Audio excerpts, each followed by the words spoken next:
Today I have in my car Daniel Yeow, founder and owner of the Social Space, a multi-concept store and also social enterprise that is all about creating awareness and helping educate people on living more sustainably. Hi Daniel, how are you today? Welcome to my ride. Thank you.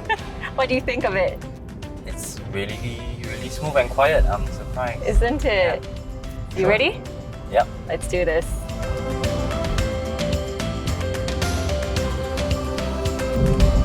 Okay, so Daniel, do you see yourself buying an electric car?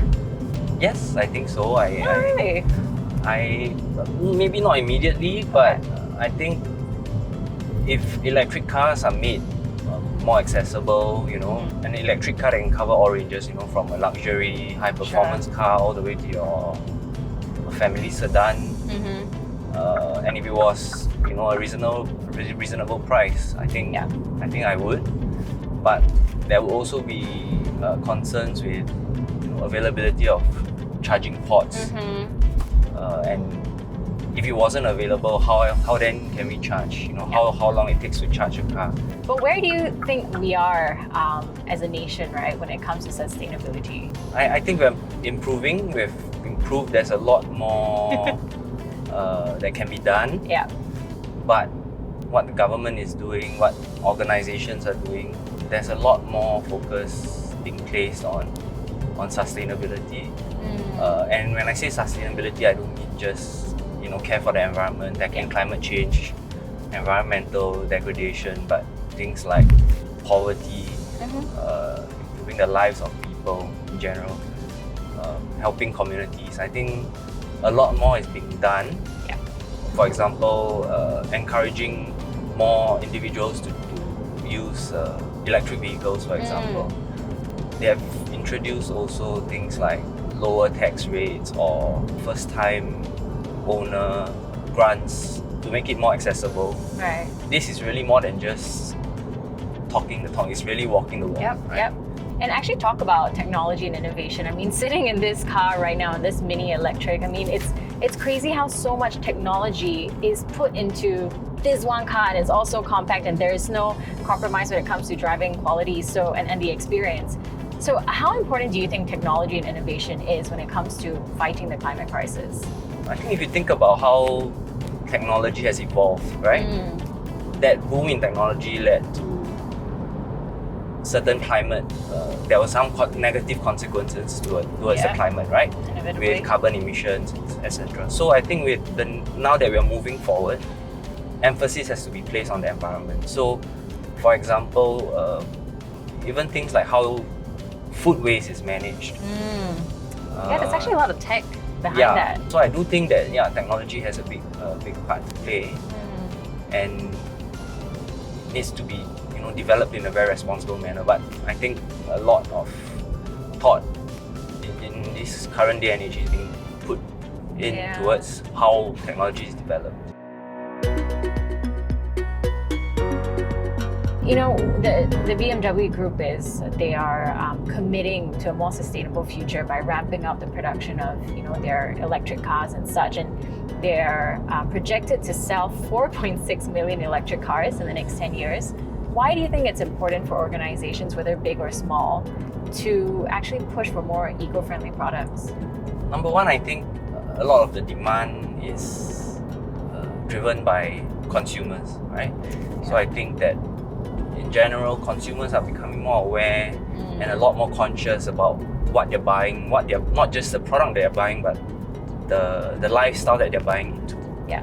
It's very important organizations come on board. Like I said earlier, government bodies come on board to support the cause. I think fighting climate change is not just an individual responsibility, but a collective one. So it's what we try and encourage with our store as well, right? It's about making small, consistent steps towards change, encouraging change.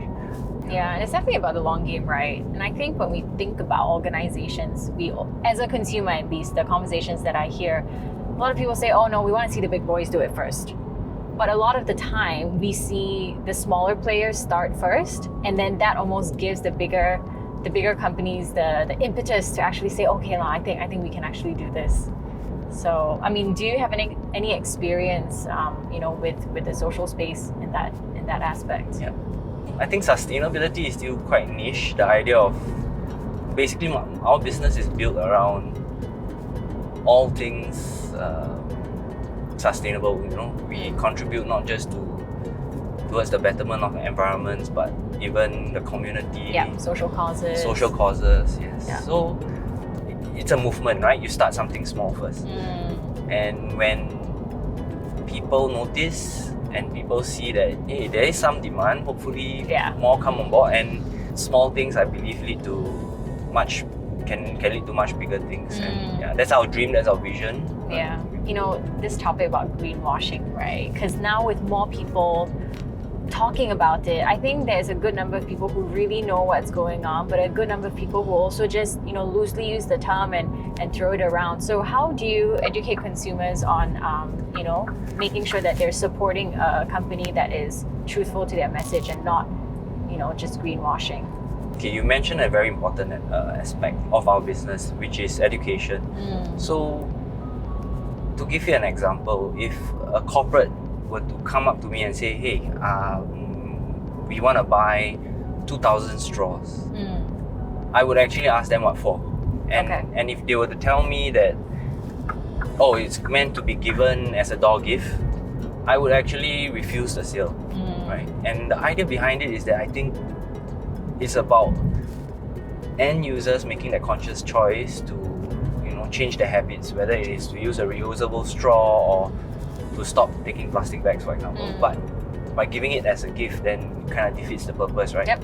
Oh, so Daniel, I have so many straws at home now.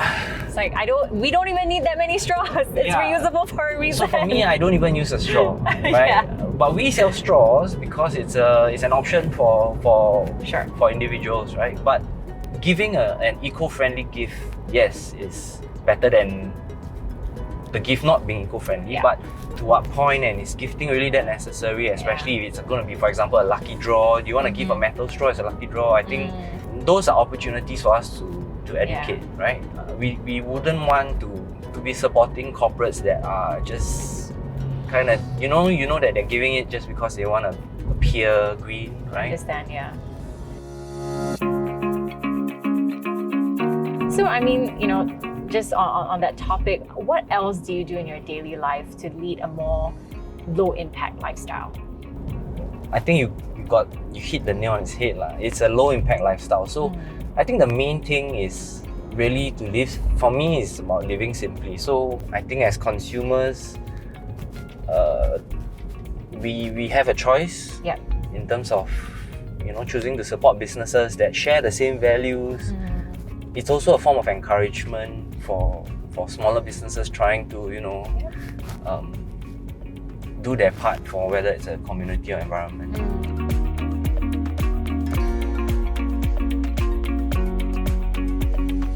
Well, Daniel, it was so nice chatting with you. Thank you for joining me on Making the Cut. Thank you.